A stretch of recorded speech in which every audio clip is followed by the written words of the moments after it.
Toastmaster, fellow Toastmasters, and welcome guests. Always leave the institution, place, or person better than how you found it. Those are the words of my father that have instilled a hard work ethic in me. Combine this with his other advice of finding something you like to do, and you will never work a day in your life. Today I'm going to share 3 stories with you of how I've never worked a day in my life, and if I forget, I'm wearing 3 items that are going to remind me. First, I'm going to tell you about how I ended up in the green machine called the Army at the young age of 17. I had a sports scholarship to UCLA, and senior year, the month of June, I got a letter from admissions saying that I was academically ineligible because I had never taken the SAT test.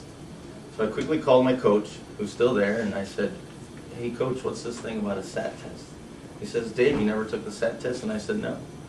He said, actually I said, "Yes, I took some kind of test." He said, "Well, fax me what you took." So I get to a fax, I fax him what I had, and he says, "Dave, this is the ASVAB." I said, "Well, what's the ASVAB? What's the difference?" He says, "This one tests your vocational aptitude to join the military." And I said, "Well, that's why the recruiters have been calling me." So I said, "That's fine, coach. Send me the SAT test, I'll take it, and let's get it over with so I can start school in the fall." And he says, "Dave, the SAT test, I'd love to, but the SAT test is only offered 3 or 4 times a year." And I said, and he says, I can't offer you this because the next time we start is the academic year will already be started. So I started entertaining those recruiters. Went to the Marines first, and the Marines didn't want to give me a waiver, an age waiver for the job I wanted. So I ended up in the Army, took the Army's offer to go to Okinawa, Japan, served in the 1st Special Forces Group as a CERT team member, and lived in Okinawa for 2 years. And today I'm proud to say that I am a UCLA alumni after all that. Secondly, I'm going to tell you about my most memorable experience when I assumed command of my platoon in the middle of Afghanistan. I get there the night before and the XO tells me that my platoon that I'm taking over had just been in a firefight and they had killed a couple Taliban guys, and that I was going out the next day.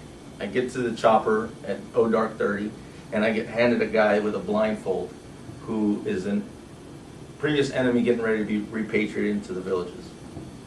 The sergeant that has him to me says, "Sir, this guy needs to get off at the 2nd stop, you're getting off at the 4th. I said, "Okay."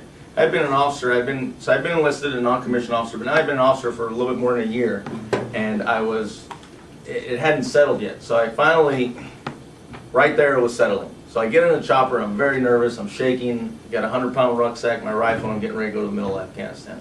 And I got this guy by very assertive hold, and making sure he doesn't get away so he doesn't, take a weapon or something. But anyways, we take off, and all of a sudden the door gunners start shooting outside the window.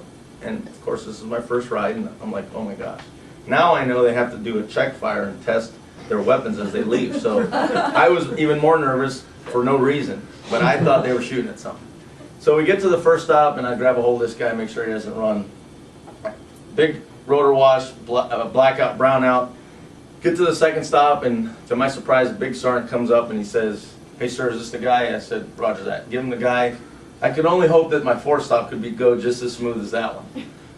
Get to the 4th, I'm so nervous. We land, the XO comes, the tailgate drops down, the XO comes up and he says, "Hey Lieutenant Schultz, I'm Lieutenant Reichert, go over there." And I said, okay. So I got plus 100 pounds in my rucksack, got my rifle, got my goggles on, and I'm going up, and the first sergeant tells me something, and I couldn't hear him, so he had to tell me the same thing 3 times. But I could see that he was pointing to the company commander. I knew that's what he was telling me. So I go to the company commander. Just then the chopper decides to take off. I fall because the rotor wash. I'm like, gosh, did my platoon just see me? Is the enemy here? What's going on? I get to my company commander, and all of a sudden I can't hear what he's saying. And I realize that I'm so nervous I hadn't taken my earplugs out of my ear. And that's why everyone was yelling at me. I quickly get in formation, and we have to do a combat operation 5 minutes after I get there. Lastly, I'm going to share with you who I am today. I'm the chairman of the student council here at MPS, responsible for over 2,000 students of all military branches and over 50 nations. I also volunteer to teach Sunday school at my local church, and I sponsor an international family from Poland. Lastly, I'm responsible for my youngest sibling back there. who's now a sophomore at the Monterey Peninsula School, college here, and he's hoping to transfer to UC Berkeley next fall. So as you can tell from my experiences that I shared today, I have enjoyed everything I've done so far. And although our father recently passed away, his legacy lives on through me as I strive to leave this world a better place than how I found it. I truly enjoy leading soldiers, helping others, and right now being an MPS student, which is why I have yet to work a day in my life. Mr. Toastmaster.